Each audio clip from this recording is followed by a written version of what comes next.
सिपाही की इतनी हैसियत नहीं है कि AK-47 जो है 15 साल के बच्चे पर छाती पर गोली चलाएगा। कि किसके वजह से गोली चली और किसके आदेश से। आनन फानन में आप लोगों को जो है प्रचार के बाद हमने याद किया, आप लोगों को बुलाया प्रेस कॉन्फ्रेंस में। आप सब लोगों को पता है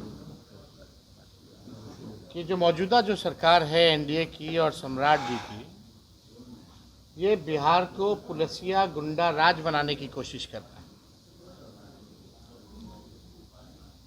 जब नीट के मामले में केंद्र सरकार को झुकना पड़ा पेपर लीक के मामले में छात्रों के सामने, जब समझौता हो गया तो बिहार में किस वजह से सम्राट चौधरी के आदेश की वजह से कई सैकड़ों छात्रों को गिरफ्तार किया गया। डंडे तो बरसाएं।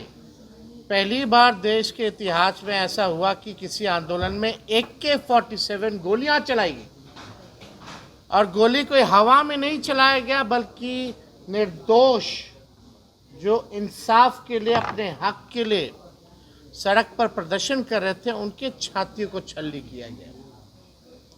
हम तो कल आते ही सबसे पहले सिवान के जो 3 युवा थे उनसे हम मिले, जिनका कोई दोष नहीं था।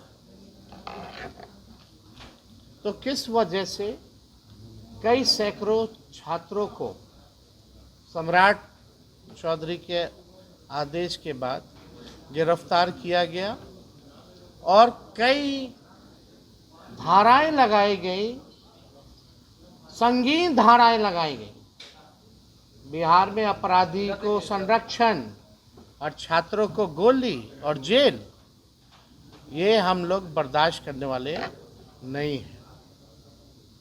और हमने कल आते ही कहा था कि अगर आज देर शाम रात तक अगर सम्राट चौधरी जी आप मुकदमा वापस नहीं लीजिएगा छात्रों पर से या जेल से रिहा नहीं कीजिएगा, तो हम लोग बड़ा आंदोलन करेंगे।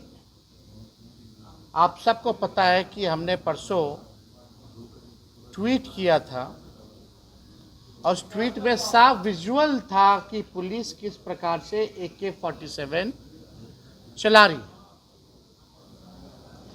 वो वीडियो का समर्थन करते हुए देश के नेता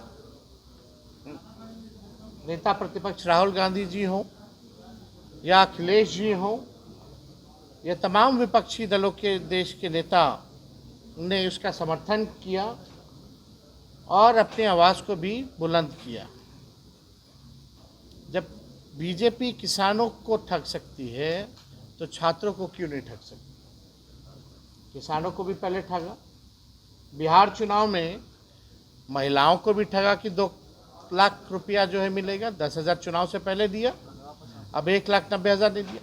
अब जब छात्र आ रहे हैं, जब तय हो गया, तो यहाँ की पुलिस छुपा छुपी बिना परिजनों को बताए हुए, बिना खबर किए हुए किसको कहाँ थाना में ले जाके बंद कर दिया गया, क्या क्या धाराएं लगा दी गई। परिजन परेशान। कई तो ऐसे मासूम छात्र हैं जो कई परीक्षाओं के लिए जा रहे थे, एडमिट कार्ड था उनके हाथों में, उनको भी गिरफ्तार कर लिया गया। यानी उनके भविष्य के साथ खिलवाड़ चलता रहेगा। हम लोगों की सरकार थी तो कोई पेपर लीक नहीं हुआ, 5 लाख नौकरियां मिली। हम लोग मुद्दे की बात करते हैं, काम करते हैं। 100 दिन हो गया ना सम्राट चौधरी का, क्या काम किया भाई? एक उपलब्धि बता दीजिए। केवल अपने आप को सुरक्षा घेरा में रखना, बड़ा बड़ा घर लेना,